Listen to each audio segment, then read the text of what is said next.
Good morning बच्चों, मेरे प्यारे बच्चों। आज हम आपको पढ़ाने जा रहे हैं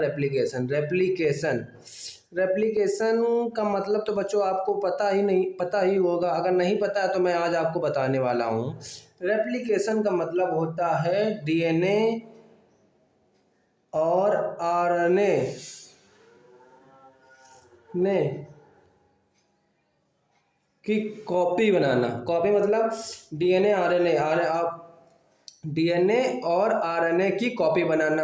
अब डीएनए रेप्लिकेशन बताता हूँ मैं पहले। सबसे पहले आपको डीएनए रेप्लिकेशन होता है, replication is a process in which make multiple copy of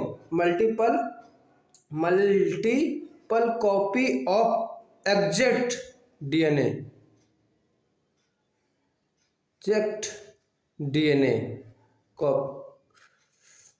multiple of exact DNA copy, इसी को कहते हैं रेप्लिकेशन। जैसे कि ये सिंगल डीएनए है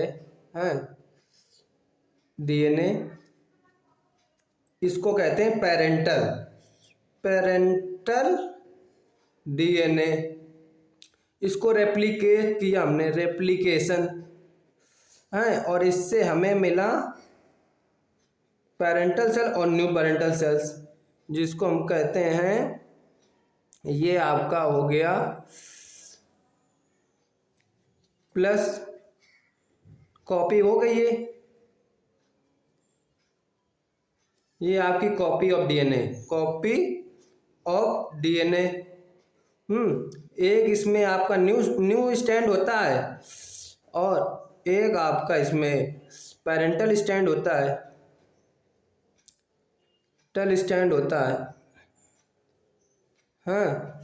और इसी को कहते हैं हम अपने डॉटर सेल और डॉटर डीएनए भी कहते हैं।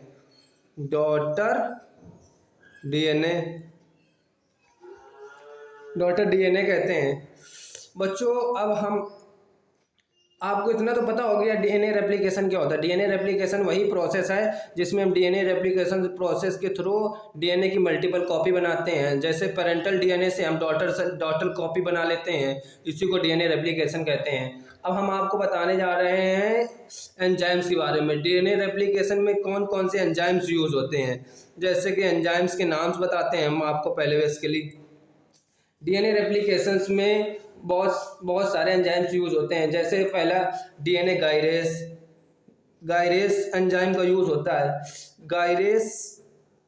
गायरेस एंजाइम का काम क्या होता है बच्चों, पता है? गायरेस एंजाइम आपका क्या काम करता है? ब्रेकिंग ऑफ क्या करता है? ब्रेकिंग ऑफ डीएनए स्टैंड को क्या करता है? ये ब्रेक करता है। गायरेस का क्या काम होता है? गायरेस का काम होता है बच्चों ब्रेकिंग ऑफ डीएनए स्टैंड को ब्रेक करता है। फिर उसके बाद बेटा होता है हेलिकेस एंजाइम का काम क्या होता है बेटा? ब्रेकिंग ऑफ हाइड्रोजन बॉन्ड को ये ब्रेक करता है।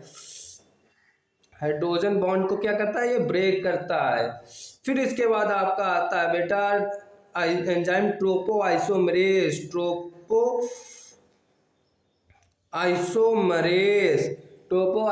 का काम क्या होता है बच्चों? ट्रोपोआइसोमेरेज का काम होता है कि ये क्या करता है? Breaking of coiled stand of single stand. मतलब जब ब्रेक करता है ब्रेकिंग ऑफ कॉइल्ड मतलब समझते हो बेटा? कॉइल्ड जैसे आप समझ लो कोई रस्सी है, रस्सी में जब ऐंठन आ जाती है तो उसको ब्रेक करने के लिए हम उसको कुछ यूज करते हैं ना, तो वैसे ही इसमें डीएनए रेप्लिकेशन में ऐंठन आने के लिए हम टोपोआइसोमेरेज का यूज करते हैं, जिससे इससे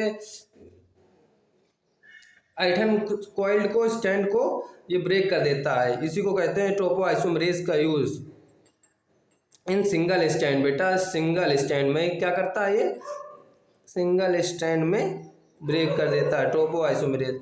अब बेटा हम आपको बताने जा रहे हैं एसएसबी प्रोटीन। एसएसबी प्रोटीन का काम क्या होता है? SSB protein, SSB protein, protein का काम बेटा होता है एसएसबी प्रोटीन। एसएसबी प्रोटीन का काम आपका होता है बेटा use to do not split the strand, इस डीएनए स्ट्रैंड को not use to not split. Split मतलब समझते हो बेटा? स्प्लिट द स्टैंड, स्टैंड को स्प्लिट नहीं होने देता बेटा। इस एसएसबी प्रोटीन का यूज यही होता है कि ये स्प्लिट नहीं होने देता है डीएनए स्टैंड को। डीएनए स्टैंड को क्या नहीं होने देता? स्प्लिट नहीं होने देता। हाँ, फिर इसके बाद बेटा आता है आपका डीएनए स्टैंड के बाद आपका बेटा आता है, अब आपको बेटा हम बताने जा रहे हैं डीएनए पॉलीमरेज। डीएनए ये मेन एंजाइम है, इसके बिना वो हो ही नहीं सकता है रेप्लिकेशन, इसलिए DNA polymerase is most important enzymes in DNA replication. और डीएनए पॉलीमरेज कितने टाइप के होते हैं? 3 टाइप्स का, फर्स्ट, सेकंड और third. First, second, third. First का काम क्या होता है? डीएनए पॉलीमरेज फर्स्ट का काम होता है डीएनए पॉलीमरेज फर्स्ट का काम होता है तुम्हारा primers during lagging strand fill the small gap during DNA polymerase first RNA primase during lagging strand synthesis मतलब डीएनए सिंथेसिस के बाद जब गैप हो जाता है तो गैप को फिल करने के लिए हम डीएनए पॉलीमरेज फर्स्ट का यूज करते हैं। Small gap during DNA replication. और बच्चों डीएनए रेप्लिकेशन 2 का काम क्या होता है? डीएनए रेप्लिकेशन 2 का काम होता है capable to synthesis leading lagging strand. DNA polymerase second are capable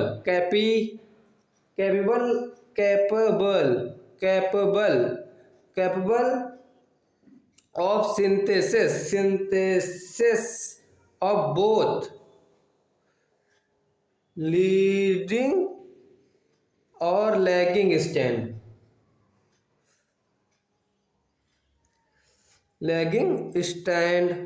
अब बेटा अब हम आपको बताने जा रहे हैं डीएनए पॉलीमरेज थर्ड एंजाइम का use. DNA polymerase main function इसका होता है क्या? Main function of DNA polymerase third is used to duplication. ये क्या कहता है? डुप्लीकेशन। अगर डीएनए पॉलीमरेज थर्ड ना हो तो डुप्लीकेशन ही नहीं होएगा। Duplication of chromosome DNA, chromosome of DNA का क्या करता है? ये डुप्लीकेशन करता है, तभी तो सिंथेसिस होती है।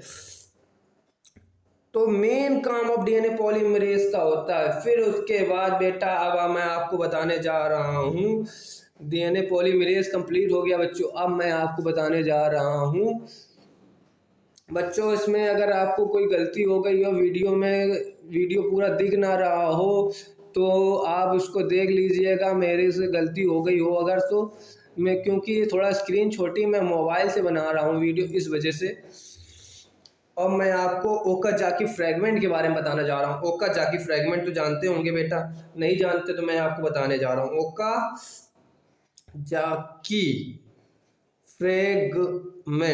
Okazaki fragment during fork replication के वक्त जब हम हेलिकेस एंजाइम का यूज़ करते हैं ना बेटा, हेलिकेस एंजाइम का यूज़ करते हैं तो वहाँ पे हाइड्रोजन बॉन्ड ब्रेक होते हैं, तो रेप्लिकेशन फॉक का क्या होता है? फॉर्मेशन होता है। और वहीं पे जब रेप्लिकेशन फॉक होता है तो प्राइमेस आता है तो लीडिंग लैगिंग स्ट्रैंड का फॉर्मेशन करता है।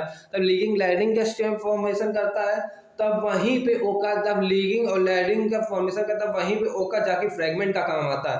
ओका जाके फ्रेगमेंट का काम क्या होता है? To the purpose of Okazaki fragment to allow polymerase to synthesis the lagging strand in segment. क्या करता है ये? तब लीगिंग लैगिंग होता है तो लैगिंग स्टैंड में जब सेगमेंट का फॉर्मेशन होती है उसी को ओकाजाकी फ्रेगमेंट कहते हैं बच्चों। अब तो आपको क्लियर हो गया होगा डीएनए पॉलीमरेज क्या होता है, की होता है, की की तरह काम करता है। अब बच्चों अब मैं इसकी आपको मैकेनिज्म बताने जा रहा हूँ। डीएनए पॉलीमरेज की मैकेनिज्म जानने के लिए आप मेरे नेक्स्ट वीडियो में आइएगा। Thank you.